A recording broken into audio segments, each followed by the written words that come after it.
శ్రీ బంగారు వేణుగోపాలరావు గారు superintendent engineer of irrigation డిపార్ట్మెంట్లో 29 సంవత్సరాలు పనిచేసి 2012లో రిటైర్డ్ అయ్యి రిటైర్మెంట్ జాబ్కే కానీ మనిషి ఆలోచనలకి కాదు అని నిరూపిస్తూ engineering కన్సల్టెంట్గా Aryabhata of institute and టెక్నాలజీలో ఒక మంచి అడ్వైజర్గా అసోసియేట్ ప్రొఫెసర్గా ప్రస్తుతం నాబార్డ్లో కన్సల్టెంట్గా పనిచేస్తూ తన ఆలోచనలని నలుగురికి పంచుతూ తన ఆశయాలని సాధనతో నిర్వర్తిస్తూ తన రోజువారీ జీవనశైలి గురించి, తన జీవితంలో జరిగిన ఒడిదుడుకుల గురించి, తన జీవిత మధుర జ్ఞాపకాల గురించి, చిరునవ్వుతో తన జీవితంలో జరిగిన చేదు అనుభవాల గురించి, కుటుంబ బాంధవ్యాల గురించి మాట్లాడుతున్నప్పుడు అతని నిరాడంబరత, జీవితం పట్ల స్పష్టత తన విధి విధానాల ప్రస్తుత యువతీ యువకులకు ఆదర్శప్రాయం.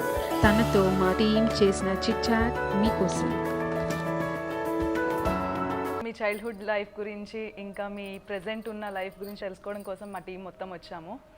సో మీరు ఫస్ట్ చైల్డ్హుడ్ గురించి అంటే మీ పేరెంట్స్ గురించి మొత్తం మాకు చెప్తే తెలుసుకోవాలని ఉంది sir. Hails from Vijayawada and mummy from Machlipatam. Both have come and settled down here. In this being a Nizam government, at that time it was there. They were all hoping that there is much better prospects here. That's the reason they have come over here. Somewhere around 1947 or so, prior to independence, they have come here. Very happy moment ఏదైనా ఉందా sir? అప్పుడు even ఈ carry bags కూడా ఇప్పుడు మనందరం plastic carry bags అవి అంటున్నారు కదా, అప్పుడు అసలు ఇదివరకు క్యారీ బ్యాగ్స్ అన్న కాన్సెప్టే ఉండేది కాదు. ఏదున్నా ఇలా జేబులు వేసుకునే వాళ్ళం.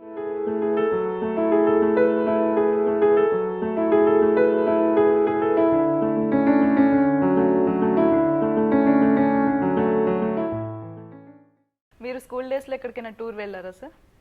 ఈ మైసూర్, బెంగళూరు అవి బాగా గుర్తున్నాను. Mysore we went along my సిస్టర్తో పాటు వెళ్ళాము. అప్పుడు మైసూర్, బెంగళూరు, శ్రీరంగపట్నం వెళ్ళాము. మైసూర్ ప్యాలెస్ చూసాము అప్పుడు. అవన్నీ ప్రెజెంట్ ఇప్పుడు మీరు ఎలా లైఫ్ లీడ్ చేస్తున్నారు రిటైర్మెంట్ తర్వాత? యాక్చువల్గా చెప్పాలంటే అమ్మ, అందరు చైల్డ్హుడ్ మెమరీస్ అవి అంటారు కదా, మరి అందరికి ఎలా ఉంటుందో తెలియదు. నా జనరేషన్కి నాకు పర్సనల్గా అయితే చైల్డ్హుడ్ కంటే ఇప్పుడే బాగుంటుంది. ఎందుకంటే చైల్డ్హుడ్లో you are under shelter of somebody. ఎక్కడ ఏం చేయాలన్నా ఎవరినో పర్మిషన్ అడగాలి.